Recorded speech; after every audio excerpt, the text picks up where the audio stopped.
श्रीमद् भगवद गीता अध्याय संख्या 3 कर्म योग श्लोक संख्या 1 से लेके और 7 तक। पहला श्लोक पढ़ता हूं, ध्यान पूर्वक सुनिए। अर्जुन उवाच जायसी चेत कर्मणस्ते मता बुद्धि जनार्दन तन किम कर्माणि घोरे मां नियोजयसी केशव। अर्जुन ने कहा, हे जनार्दन, हे केशव, यदि आप बुद्धि को सकाम कर्म से श्रेष्ठ समझते हैं तो फिर आप मुझे इस घोर युद्ध में क्यों लगाना चाहते हैं। अब अर्जुन के प्रश्न आरंभ हो रहे हैं। प्रॉपर तरीके से उसने क्वेश्चन करने शुरू कर दिए हैं। थोड़ा सा तीसरा जो अध्याय चल रहा है इसके समरी कर लेते हैं कि कौन कौन से श्लोक में क्या कहा गया है। पहले से लेके दूसरे श्लोक में चर्चा आती है अर्जुन का संशय। अर्जुन के मन में जो डाउट आ रहा है वो उसने जो है प्रश्न पूछा है। तीसरे से लेके 9वें श्लोक में भगवान कर्म योग की भूमिका बांधते हैं और बताते हैं कि नियत कर्म करने का फायदा क्या है, उसकी श्रेष्ठता क्या है, उसके बारे में चर्चा करते हैं। Recording in progress. 10वें से लेके 16वें श्लोक के अंदर बताते हैं कि जो यज्ञ करते हैं, हम लोग हवन करते हैं, दूसरे देवताओं के प्रति यज्ञ करते हैं, उनके लिए चर्चा है सकाम कर्म के होने के लिए कि सकाम करने की जरूरत है या जरूरत नहीं है। 17वें से लेके 26वें श्लोक तक लोक संग्रह के लिए कर्म करने की आवश्यकता बताते हैं कि आपको कार्य किसके लिए करना चाहिए, कैसे करना चाहिए, कितना करना चाहिए, उसके बारे में चर्चा होती है।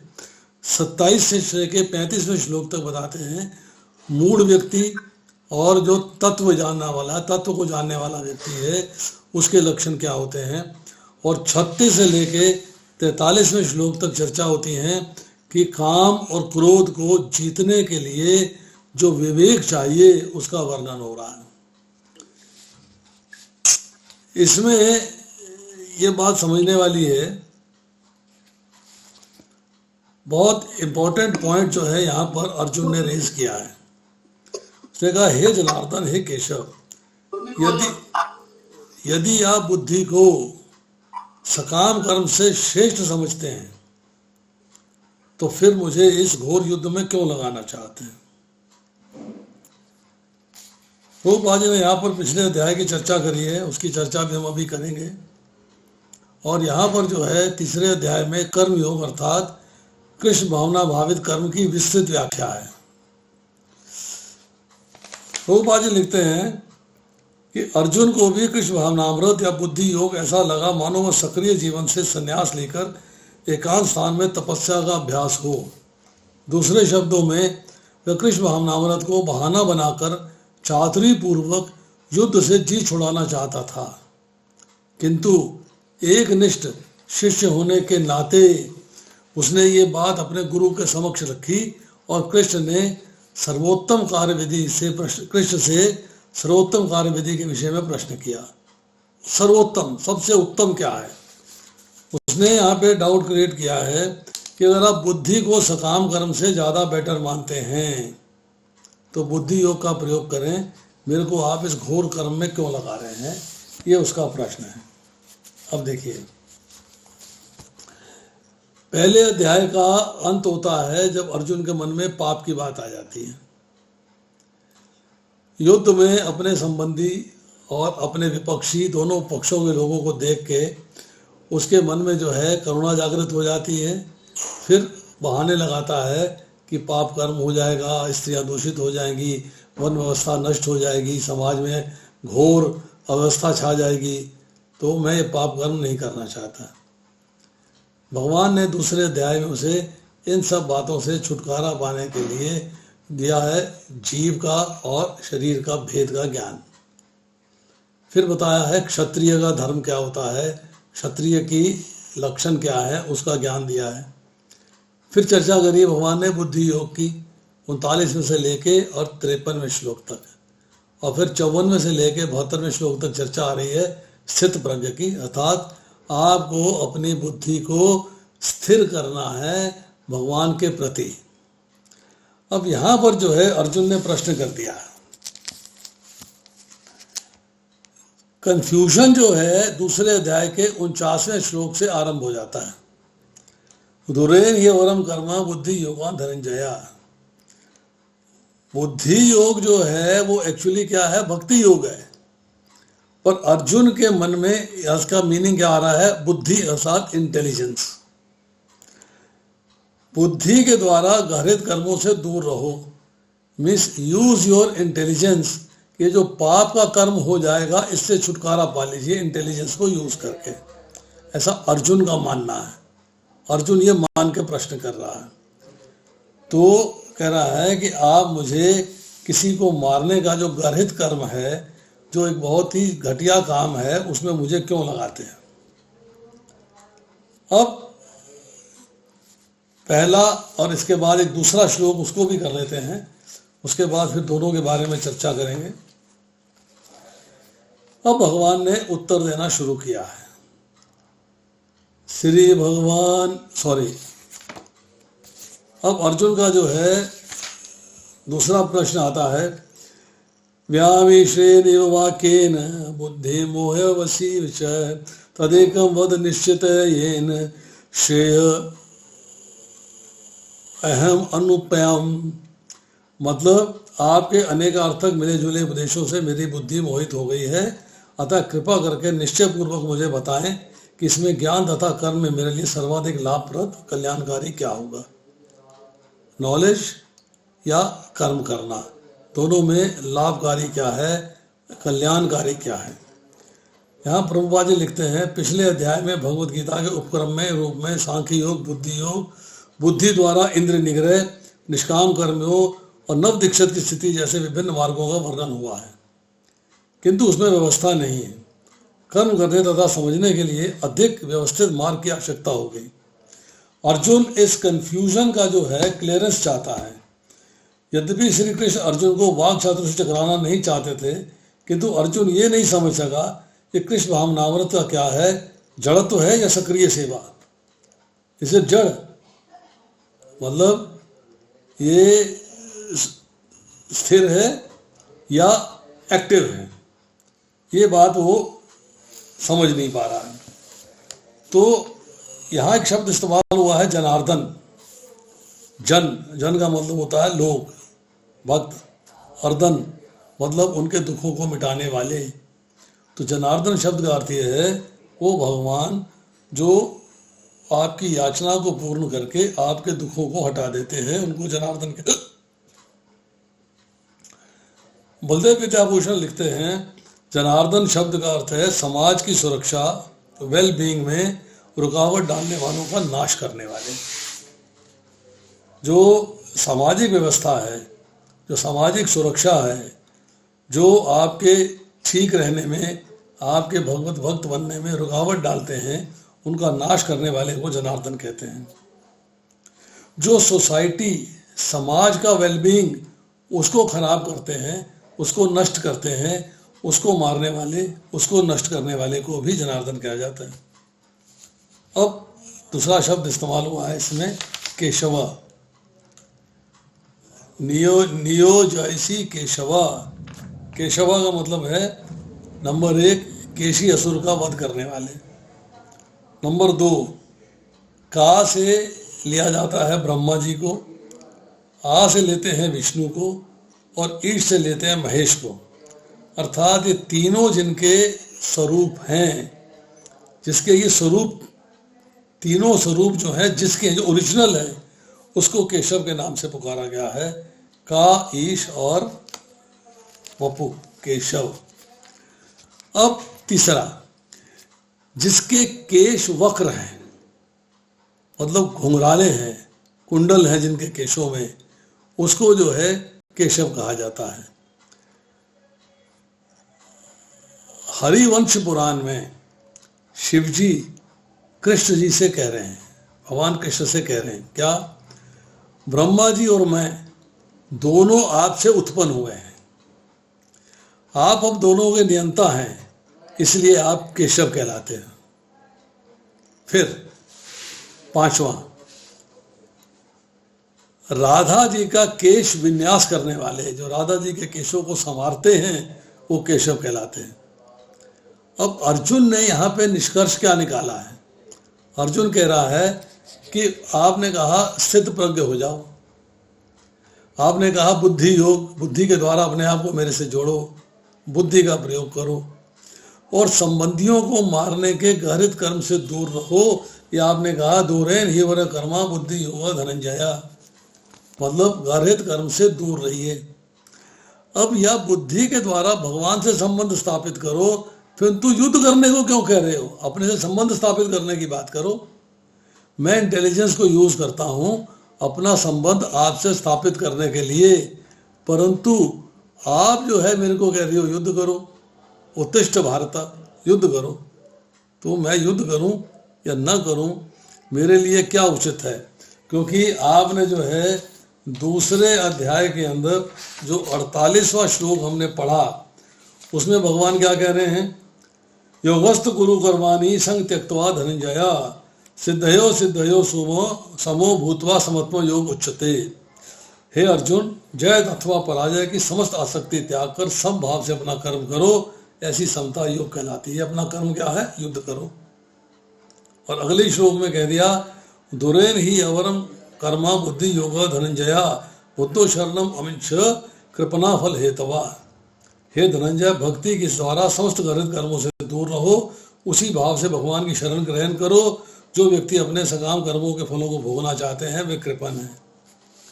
मतलब आप कंफ्यूजिंग स्टेटमेंट्स दे रहे हो तो मेरे को समझ में नहीं आ रही। अब तीसरे अध्याय का थीम क्या है? थीम क्या है? थिब्रीन है लिबरेशन या बॉन्डेज। या तो आप बंधन में फंस गए या आप मुक्ति को प्राप्त कर गए, दोनों में से डिस्कस किया गया। इसमें कहते हैं कि जो बॉन्डेज है वो आपके कर्मों से नहीं होती है, कर्मों में जो चेतना है उससे होती है। क्योंकि चेतना के अनुरूप आप कार्य करते हो, जैसी चेतना होगी वैसा कार्य करोगे। तो आप चेतना के अनुरूप कार्य करते हो, इसलिए जो आपका मुक्ति है, मुक्ति जो है अपनी एक्टिविटीज को, अपने कर्मों को छोड़ देने से नहीं है। मुक्ति है उन कर्म के फलों का त्याग करने से। जब आप कर्म के फलों का परित्याग कर देते हैं तब आप मुक्ति को प्राप्त करते हैं। तो दूसरे अध्याय के अंदर चर्चा आती है जगह जगह। दूसरे अध्याय के 50वें श्लोक में है योगा कर्म सुकौशलम। दूसरे अध्याय के 18वें श्लोक में है तस्मात् दुःखसो भारत। 47 में कर्मण्येवाधिकारस्ते। 48वें योगस्थ गुरु कर्माणि। 37वें में तस्मात् उत्तिष्ठ कौन्तेय। 38वें में तस्मात् युद्धा युजस्व।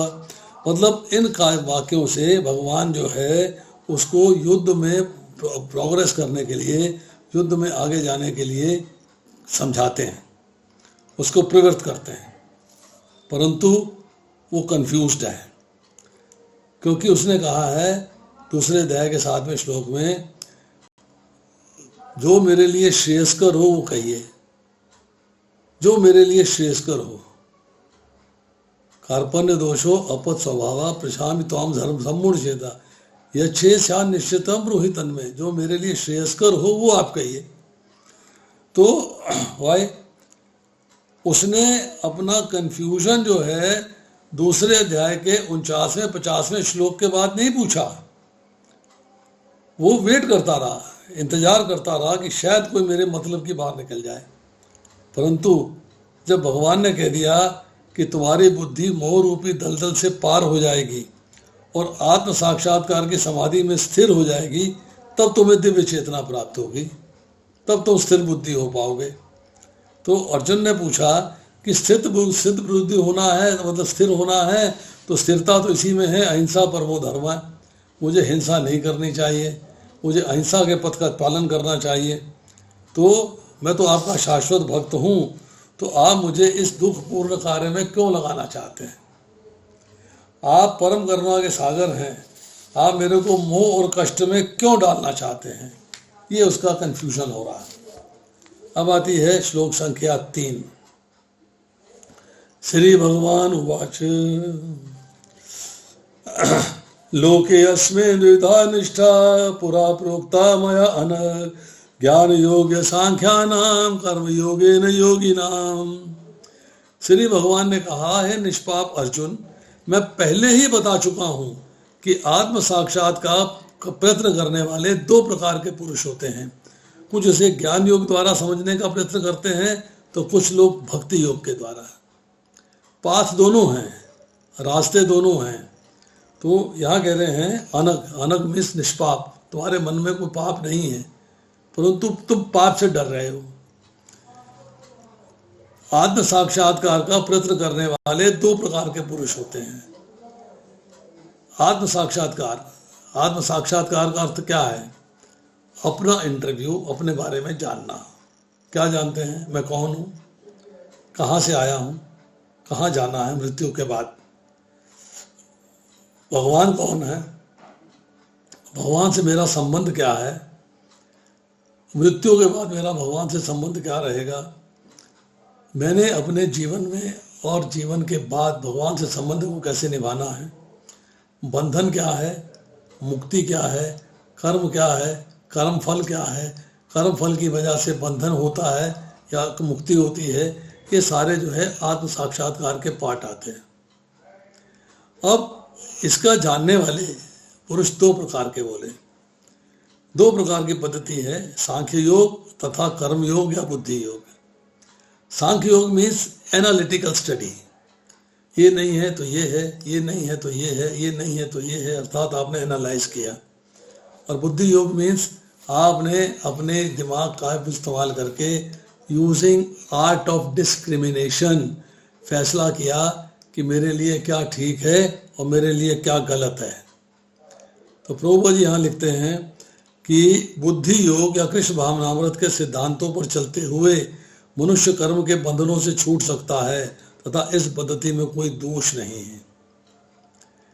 अब इसके बाद लिखते हैं कि दर्शन विहीन धर्म मात्र भावुकता है या कभी कभी धर्मांधता है और धर्म विहीन दृश्यक मानसिक ऊहापोह है।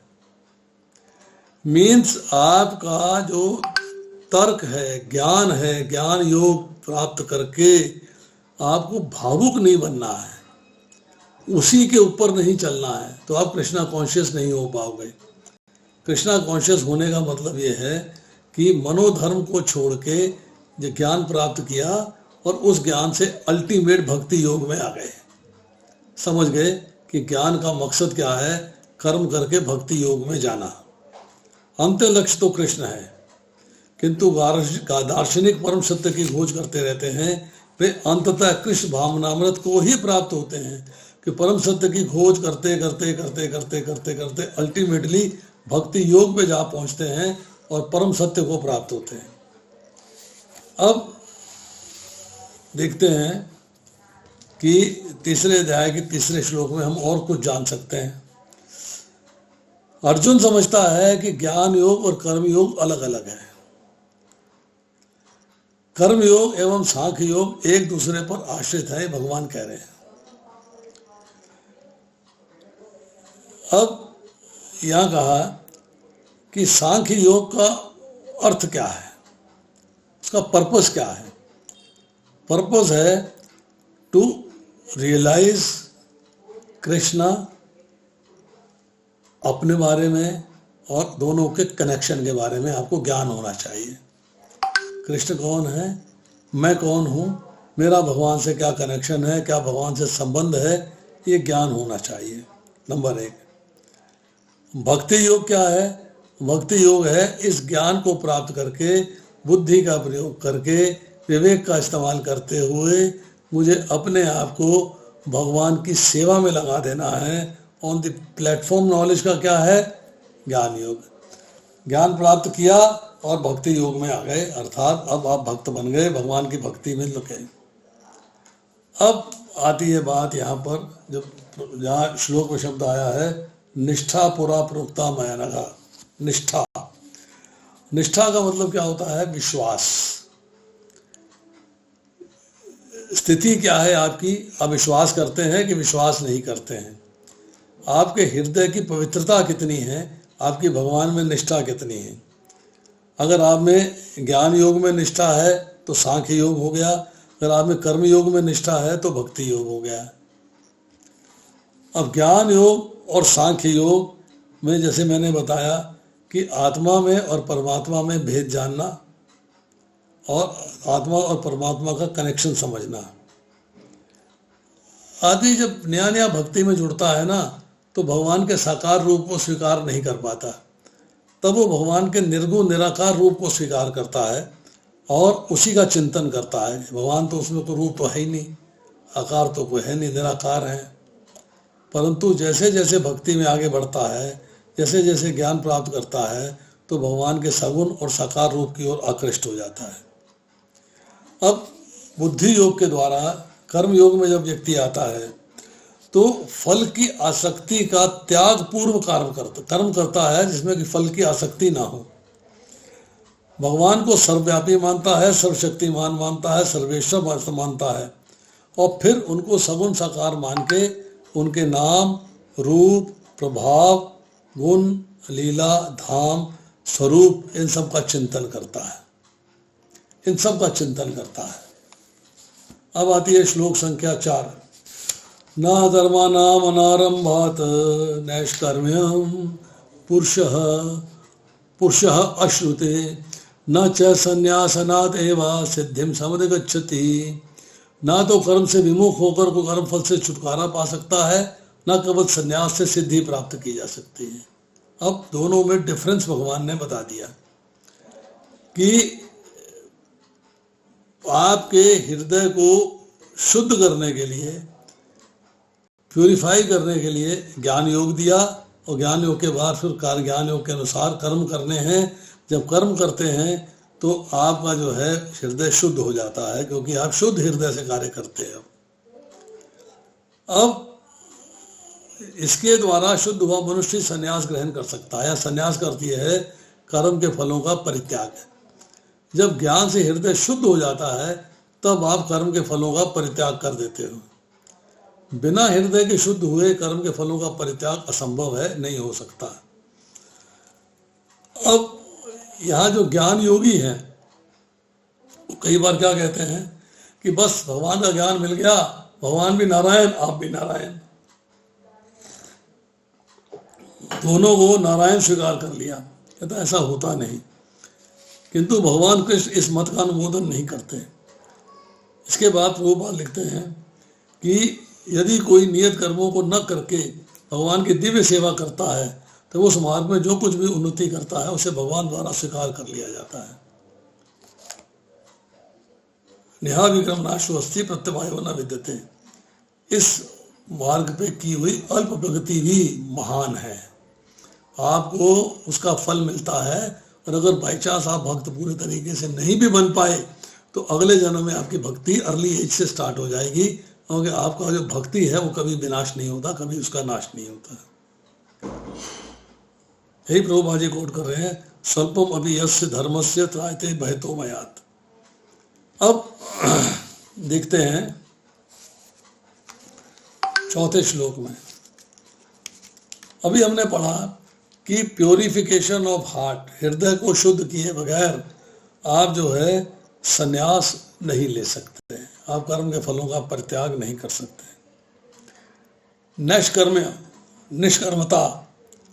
निष्कर्मता कब होती है? जब आपके कर्म होते हैं ऐसे जिसमें कि कामना नहीं होती, आपको भौतिक फल की आसक्ति नहीं होती, तो ऐसे कर्म जो है बंधन कारक नहीं होते, आपको बंधन में नहीं बांधते। अब आपने ज्ञान प्राप्त किया, कर्मों के फल का त्याग कर देने से सिद्धि नहीं होती, उसके साथ जरूरी है अहंकार का त्याग होना, फॉल्स ईगो, मैं शरीर हूँ, शरीर मेरा है, वो फॉल्स ईगो का त्याग होना जरूरी है।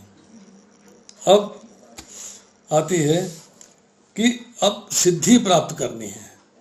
सिद्धि की प्राप्ति के लिए कर्तापन का त्याग करके भगवान में अभेद भाव से स्थित हो जाना, मतलब भगवान के प्रति ही आपकी सारी एक्टिविटीज हो जाती हैं, अब जो पिछले श्लोक में चर्चा आई, दो तरह की निष्ठा की बात आ रही थी, उसमें क्या है कि लोगों में जो निष्ठा आती है, स्टेडीनेस आती है, वो purity plus impurity of consciousness in terms of their aspiration for liberation. शुद्ध तो हो गए, शुद्धता तो प्राप्त कर ली, परंतु अभी भी अशुद्धता है। अशुद्धता किस बात की है कि अभी भी आप जो है भगवान से मुक्ति की कामना कर रहे हो। मुक्ति अपने आप मिल जाएगी, कामना करने की आवश्यकता नहीं है। Don't have to desire for it, वो अपने आप मिल जाएगी। आपको मुक्ति जो है वो ऑटोमेटिकली मिल जाएगी। तो जिसने मन को शुद्ध कर लिया, ज्ञान प्राप्त कर लिया, वो ज्ञान योगी है। आपने उसके बाद कर्मयोग किया, ज्ञान प्राप्ति के बाद हृदय की शुद्धता हुई, और उसके बाद जो है फिर आप भक्ति के मार्ग पे आगे आ गए। अब इस चौथे श्लोक के अंदर कि अशुद्ध हृदय वाले व्यक्ति को नियत कर्मों के द्वारा और ज्ञान योग के द्वारा हृदय को शुद्ध करना चाहिए। अब ये जो है अगली 13 श्लोकों में इसकी चर्चा होगी। अशुद्ध हृदय व्यक्ति जो है उसकी ज्ञान योग में निष्ठा नहीं होती। ज्ञान ना बेकार बात है, क्या ज्ञान है, यूजलेस, कुछ नहीं है, मैं सब ज्ञानी हूँ, मुझे सब पता, मुझे सब आता है। उसकी ज्ञान योग में निष्ठा नहीं, निष्ठा प्राप्त भी नहीं कर सकता, ना ही कर्मों का त्याग करके कर सकता, क्योंकि वो कर्मों का त्याग करना उसे आता नहीं है। उसे पता नहीं है कौन से कर्म करने चाहिए और कौन से कर्म नहीं करने चाहिए। तो भगवान कहते हैं नैष्कर्म्यम, मतलब कर्मों को त्यागना नहीं है, रादर ऐसे कर्म करने हैं जिनका फल प्राप्त ना हो, अर्थात कर्मों के फल को त्यागना है, कर्मों के फल के प्रति आसक्त होकर कार्य नहीं करना है। आपको कर्म ऐसे करने हैं कि आपको कर्मों का फल ना प्राप्त हो। तमेताम वेदानुवाचनेन ब्राह्मण विविध्यांति यज्ञेन दानेन तपस्य नाशकेन। इस आत्मा को ब्राह्मण वेदों के स्वाध्याय से, यज्ञ दान निष्काम के तप द्वारा जानने की इच्छा करते हैं।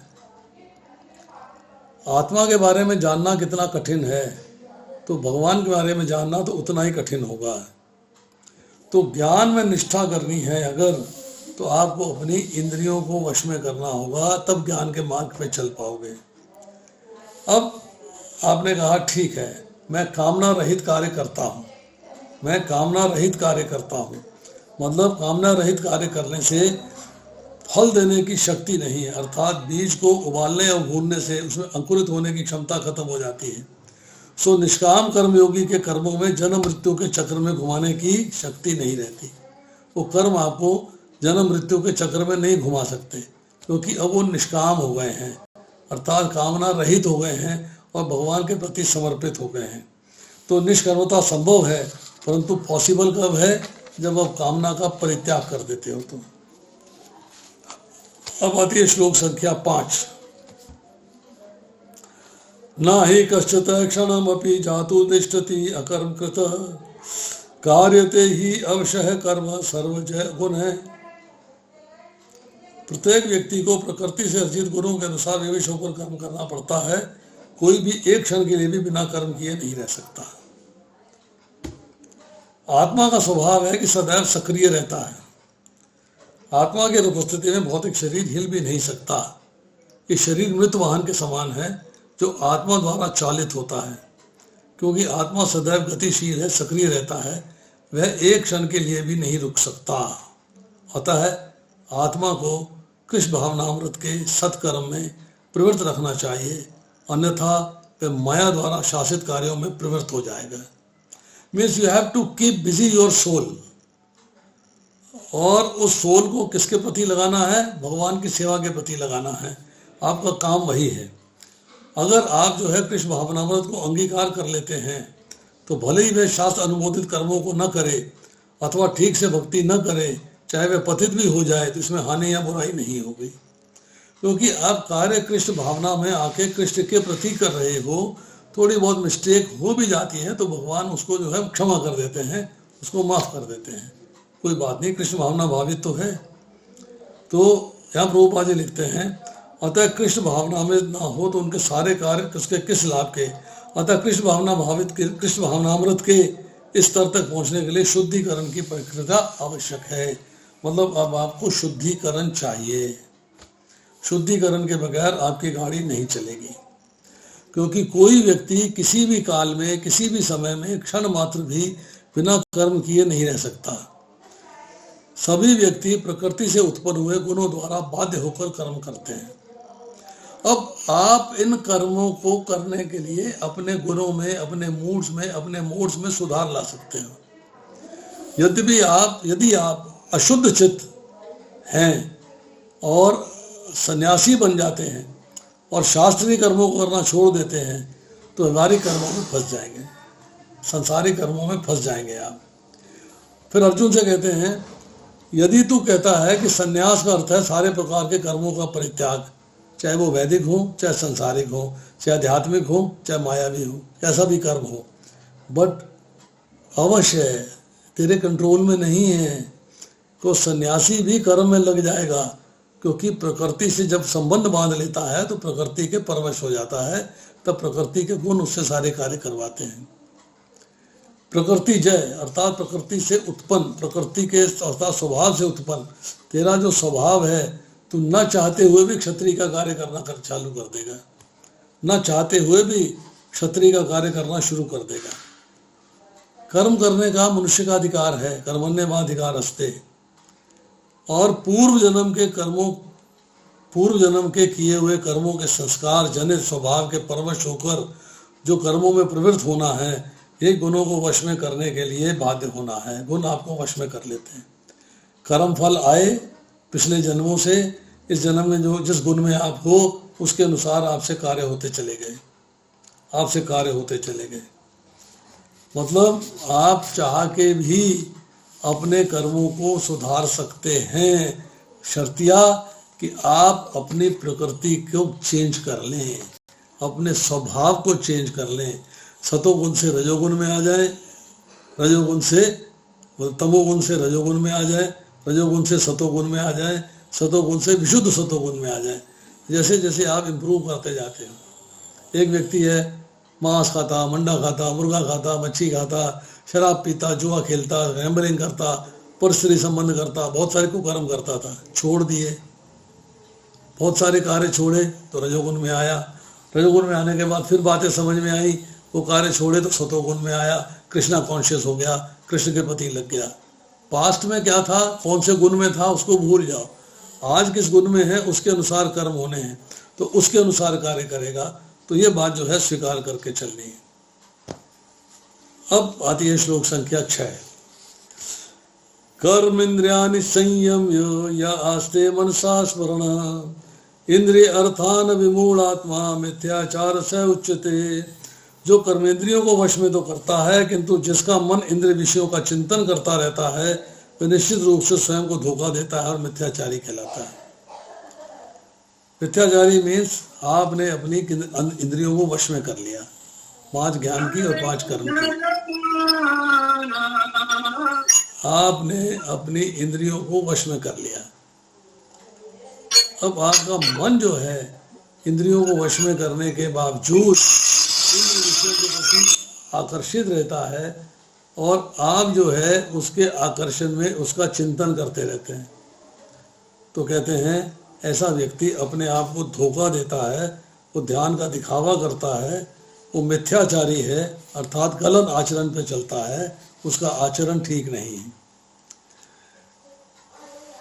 कहते हैं प्रभुपाद लिखते हैं, बड़ी सुंदर बात पढ़ के सुनाता हूँ, कि अनेक ऐसे मिथ्याचारी व्यक्ति होते हैं जो कृष्ण भावनामृत में कार्य तो नहीं करते, किंतु ध्यान का दिखावा करते हैं, जबकि वास्तव में मन में इंद्रिय भोग का चिंतन करते रहते हैं।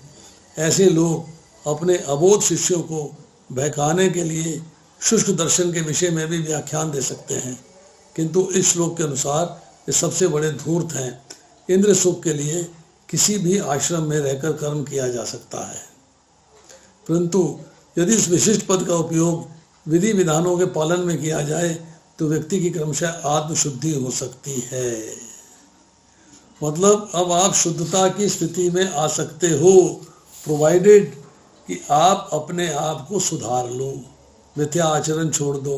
मिथ्या का मतलब है फॉल्स, आचरण का मतलब है एक्टिविटीज़। आपकी एक्टिविटीज़ जो है वो कृष्ण भावना भावित ना होके संसार भावना भावित हो गई।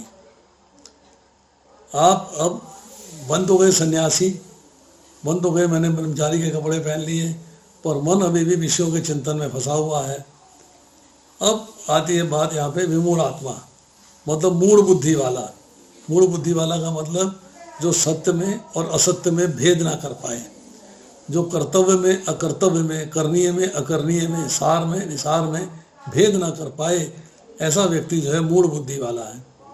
कि मनुष्य बाहर से तो इंद्रियों की एक्टिविटीज को रोक देता है, कोशिश करके रोक दिया, बहुत हिम्मत कर दी, पर मन से चिंतन करता रहता है। ऐसी स्थिति को वो समझता है, सोचते रहो, मन से सोचने से क्या होता है, परंतु इंद्रियों से तो नहीं कर रहा ना, इंद्रियों से तो सेफ हो ना। कहते नहीं, कल जो बात मन से कर रहे हो वो इंद्रियों में साक्षात भी परिलक्षित हो जाएगी, आ जाएगी सामने, वो उससे भी चिंतन हो जाएगा, वैसे बात आ जाएगी, क्योंकि आपके मन के अंदर वो बात है, मन में वो बात है, तो यहाँ भी वो बात निकल आएगी। इसलिए सांसारिक भोगों को भोगने के तरीके कुछ बाहर से हैं जो हमको दिखाई देते हैं आनंद लेना, कुछ अंदर से हैं जो विषयों का चिंतन करने से। तो जो आप जो है इंद्रियों को 10 इंद्रियों से, 10 सेंसेस से जो उसके सब्जेक्ट्स हैं उनसे हटा देना, 10 इंद्रियों को उनके सब्जेक्ट से हटा देना, मतलब अब आप जो है इंद्रियर्थान और इंद्रियों को वश में करने का प्रयत्न कर रहे हो। देखना भी, सुनना भी, स्वाद लेना भी, गंध लेना भी, स्पर्श लेना भी, और हाथों से कार्य करना, बोलने का कार्य करना, पैरों से कार्य करना, ये सारे आपने अपने आप पे कंट्रोल कर लिए। अब आती है श्लोक संख्या 7। ये तो इंद्रियाणि मनसा नियम्य आरभते, ये तो इंद्रियाणि मनसा नियम्य आरभते अर्जुन कर्मेंद्रिय कर्मयोग असक्त वे विशिष्यते। यदि कोई दूसरा व्यक्ति, निष्ठावान व्यक्ति, अपने मन के द्वारा कर्म इंद्रियों को वश में करने का प्रयत्न करता है और बिना किसी आसक्ति के कर्म योग का प्रारंभ करता है, अति उत्कृष्ट है। यदि कोई निष्ठावान व्यक्ति, जिसकी भगवान में निष्ठा हो गई है, जो भगवान के प्रति आकर्षित हो गया है, जो भगवान से अपने संबंध को समझना शुरू कर दिया है, अब उसकी कर्म में भी आसक्ति हो गई है और फल में आसक्ति छूट गई है, फल में आसक्ति छूट गई है और कर्म करने में आसक्ति हो गई है, अर्थात कर्म करना है तो भगवान के लिए करना है, मुझे किसी फल की प्राप्ति की इच्छा नहीं है। तो यहाँ बताया जा रहा है कि ऐसा कर्म योगी जो है ज्ञान योगी से श्रेष्ठ है। तो मन से तो इंद्रियों को वश में करता है, विवेक बुद्धि के द्वारा भी इंद्रियों को वश में करता है, उनका इंद्रिय विषयों का चिंतन भी छोड़ देता है, मतलब बिना किसी आसक्ति के कर्म योग का प्रारंभ करता है। उसमें कोई आसक्ति नहीं है फल भोगने की, कोई आसक्ति नहीं है आनंद लेने की, कोई आसक्ति नहीं है संसारिक सुखों को स्वीकार करने की। जो जरूरी है, असेंशियल है, मिल रहे हैं, उनको स्वीकार कर लिया, उनके पीछे पागल होकर घूमना नहीं है। You don't have to run after that, भागना नहीं है उनके पीछे। जो आपके भाग्य में है, जो आपके प्रारब्ध में है, जो उसके अनुसार आपको फल मिल रहे हैं, उनको आपको स्वीकार करना है। You have to accept that, that's all, that is what is wanted. तो यहाँ पर जो है प्रभुपाद लिखते हैं, संपूर्ण वर्णाश्रम धर्म का उद्देश्य इसी जीवन में लक्ष्य की प्राप्ति है। एक गृहस्थ भी कृष्ण भावनामृत की नियमित सेवा करके इस लक्ष्य तक पहुंच सकता है। आत्म साक्षात्कार के लिए मनुष्य शास्त्रानुमोदित संयमित जीवन बिता सकता है और अनासक्त भाव से अपना कार्य कर सकता है। आसक्ति नहीं होनी चाहिए कर्म के फल में, ये बात बताई जा रही है। तो आज इतना ही, आज हमने 7 श्लोक किए हैं, अगली बार करेंगे 8 से लेकर 15 तक, 15-16 तक। तो अभी किसी का प्रश्न है तो कोई पूछ सकता है। Anybody who's got questions is most welcome to ask.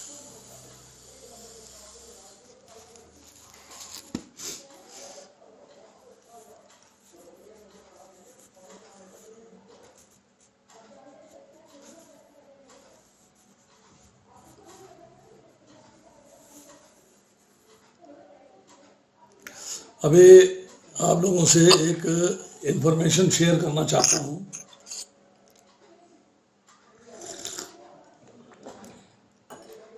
आज से कोई 10 साल पहले की बात है, गुरु महाराज ने मुझसे कहा था कि जो हमारे भक्त हैं, जो डिवोटीज हैं, उनके बच्चों के लिए कुछ मैरिज का इंतजाम किया जाए ताकि डिवोटीज के बच्चों की शादी डिवोटीज के बच्चों से हो सके।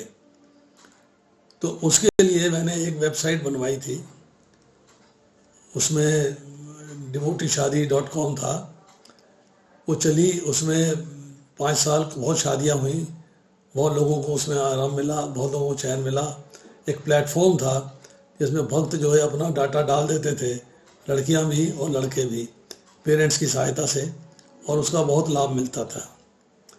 वो साइट अनफॉर्चुनेटली कुछ लोगों ने उसका मिसयूज़ किया और उसमें कोई ऑब्सीन उल्टी सीधी फ़ोटो डाल दी, तो साइट जो है समाप्त हो गई। हमने उसको क्लोज़ कर दिया।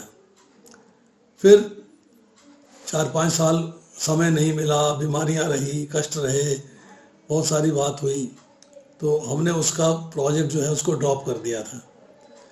अब फिर भक्तों की रिक्वेस्ट आ रही है, भक्त लोग मेरे पास अपना बायोडाटा भेजते हैं, ये बहुत सारा भेजते हैं, उसको मैच करना, सब तैयार करना, करता हूँ गाइड जहाँ तक कर सकता हूँ।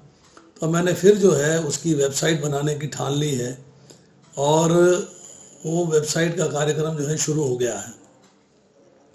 हो सकता है अगले इसी महीने के एंड में या अगले महीने में वो वेबसाइट तैयार हो जाए। उस वेबसाइट का लिंक मैं आपके साथ शेयर करूँगा। जो लोग अपने बच्चों की शादी के लिए उसमें डालना चाहते हैं, बच्चे खुद डालना चाहते हैं खुद डाल लें, माता पिता डलवाना चाहते हैं माता पिता डलवा दें, उस साइट का इस्तेमाल करना चाहते हैं, उनको लाभ मिलेगा। It is a purely Krishna conscious site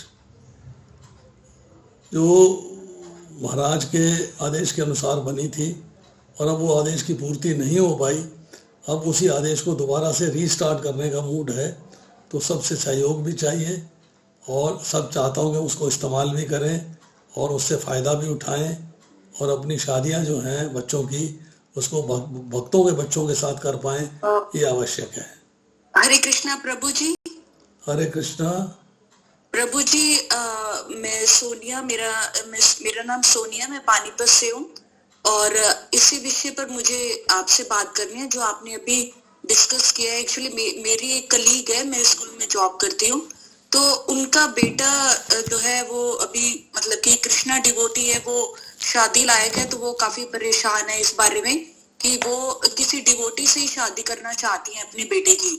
तो वो पिछले 5-6 साल से सर्च कर रहे हैं कि हमें कोई डिवोटी मिले जिनसे हम कर सके। तो मैं ये चाहती हूँ कि आप वो लिंक दे दीजिए ताकि मैं उनसे बात करके और उसमें उसका बायोडाटा डलवा सकूं।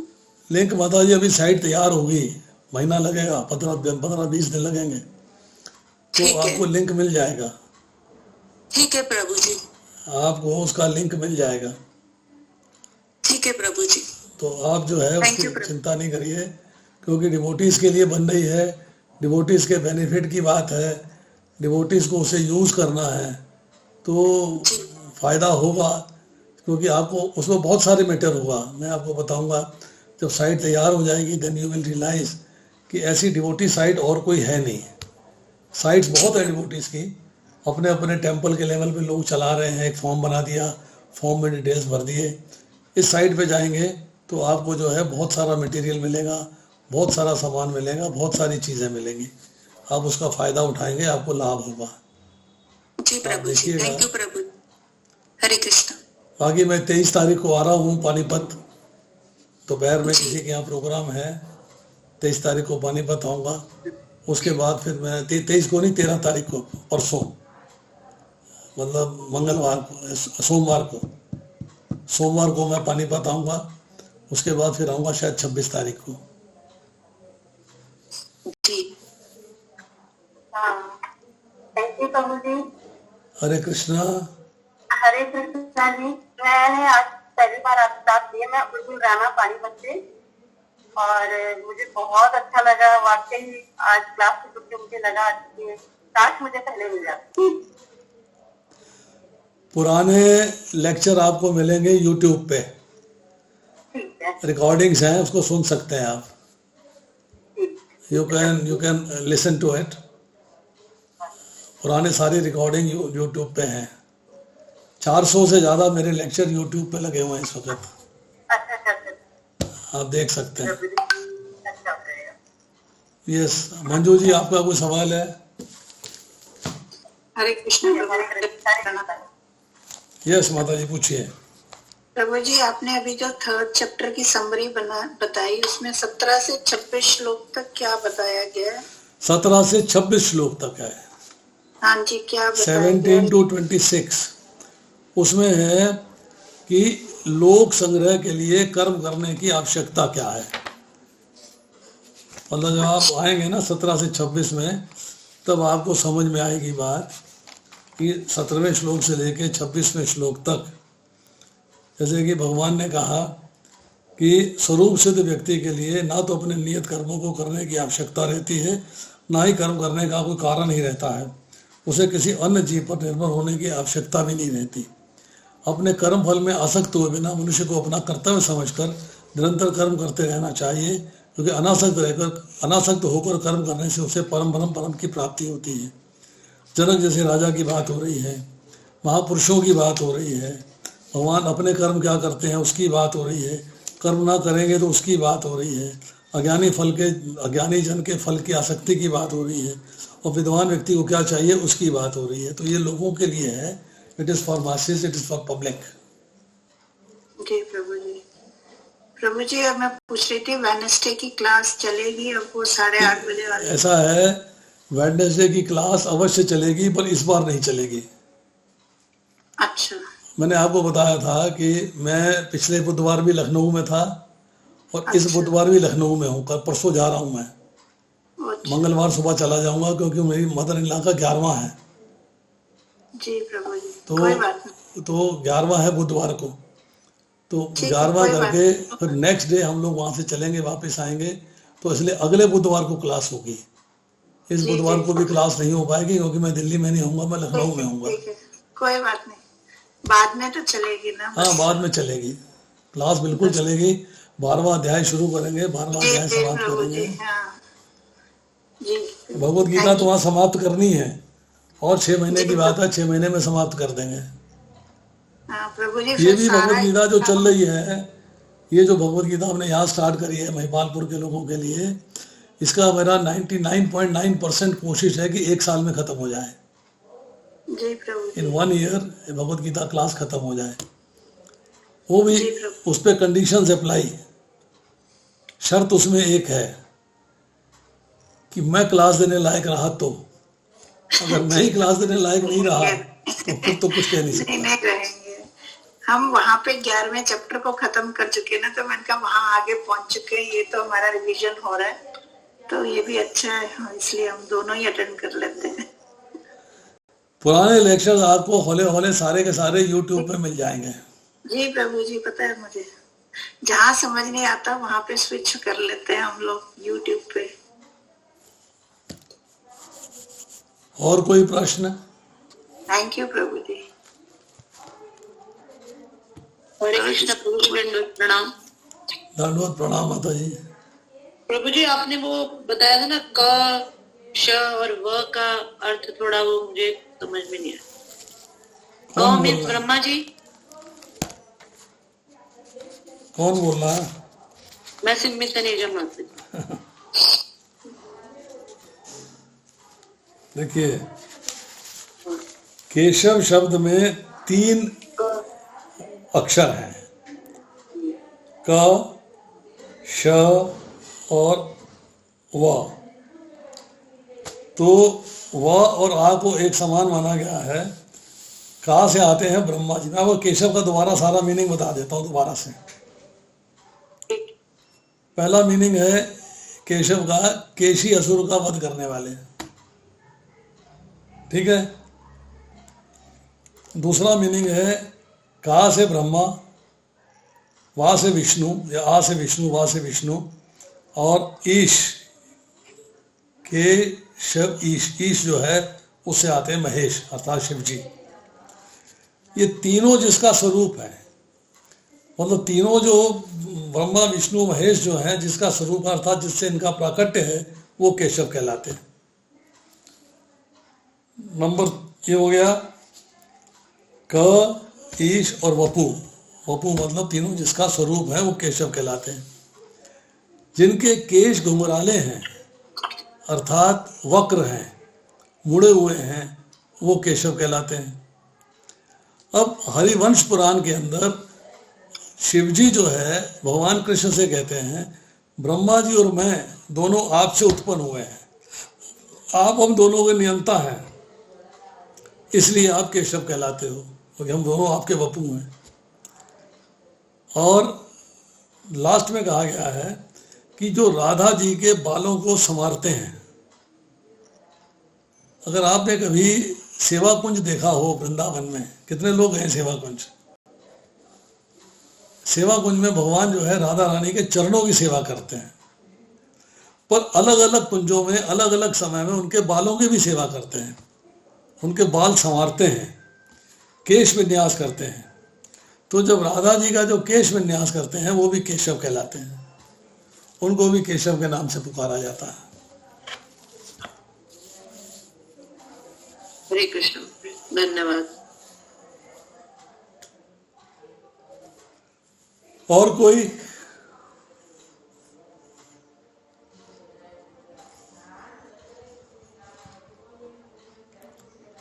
तो समाप्त करें हरे प्रभु। कृष्णा प्रभु जी। प्रभु जी, मुझे ये पूछना है कि हर रोज क्लास क्यों नहीं हो सकती?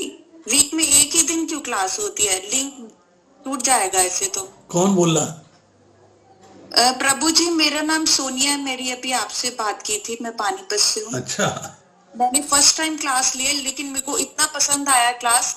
मैं अपने आप से भागवत गीता पढ़ती हूँ, लेकिन अपने आप से उतना मजा नहीं आता है जितना सुनने में मजा आता है। तो मैं ये चाहती हूँ कि हर रोज ही क्लास हो और ऐसे ही आप लेक्चर दो हर रोज, ये वीकली नहीं होनी चाहिए। माता जी ऐसा कितना है, अच्छा बोला है, मैं देखिए खुद एग्री करती हूँ। ऐसा है, इस पे दो तीन फैक्टर हैं। अब बात को समझिएगा, 2-3 फैक्टर्स हैं जिसकी वजह से क्लास रोज नहीं हो पाती। एक तो सुनने वाले रोज नहीं आएंगे, क्योंकि पब्लिक के पास टाइम नहीं है। मैं 2 दिन क्लास करता हूँ, बुधवार को और शनिवार को। ये इवनिंग क्लास है। बुधवार को 8:30 से 9:30, शनिवार को 6 से 7।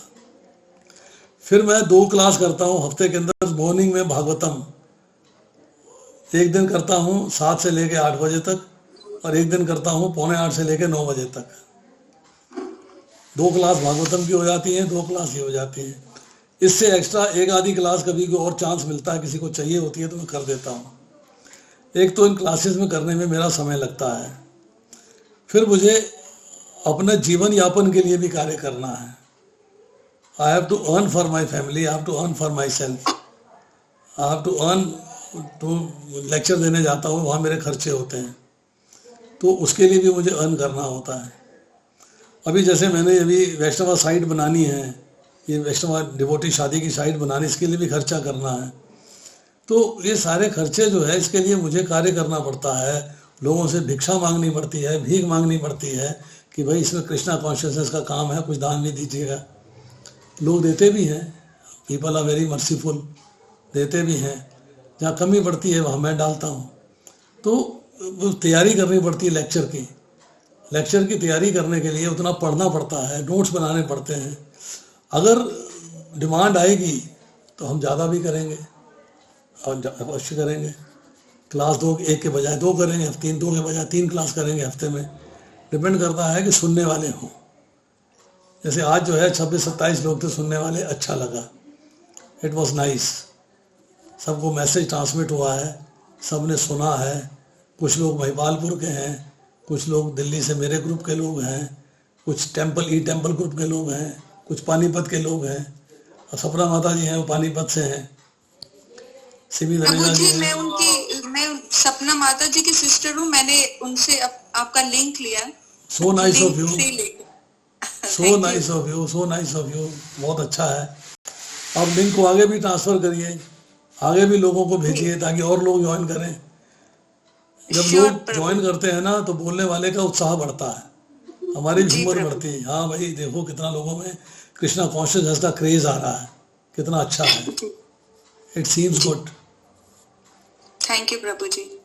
हरे कृष्ण. आप चिंता नहीं करिए, भगवान कृष्ण से प्रार्थना करिए कि हम सबको सद्बुद्धि दे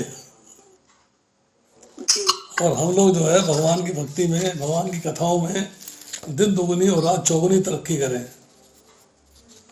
जी ज्यादा से ज्यादा कर सकें. जी. ठीक है. आभार प्रभु जी. कृष्णा प्रभु जी, दंडवत प्रणाम. हरे कृष्ण प्रभु जी. हरे कृष्णा. समाप्त करें हम. प्रभु जी, एक जिज्ञासा थी हमारी. अब बाद में करिएगा प्रभु, क्योंकि मेरा मरीज आ गया, अच्छा ठीक. मेरा पेशेंट आ गया है. हरे कृष्ण प्रभु जी, दंडवत प्रणाम. बहुत अच्छी क्लास थी. Thank you so much. Hare Krishna. Hare Krishna प्रभु जी, दंडवत प्रणाम. क्षमा मिश्रा गुप्ता बोल रही जी, हूँ. मिश्रा जी, आप अपना क्वेश्चन नोट कर लीजिएगा. आधे घंटे के बाद मुझे फोन करके पूछ लीजिएगा, अच्छा क्योंकि ठीक. मेरा ये पेशेंट को क्लियर करने में मुझे 15-20 मिनट लगेंगे. हरे ठीक. उसके बाद आपका आंसर दे देंगे. हरे हरे हरे कृष्णा. तो एक बार प्रभु जी के लिए एक बार जोर से धन्यवाद करेंगे. हरे कृष्णा भावों से बोलकर प्रभु जी ने बहुत ही अच्छा प्रवचन दिया है ना. सब आपने अनम्यूट कर दिया. हरे कृष्ण हरे कृष्ण हरे कृष्ण हरे राम हरे राम.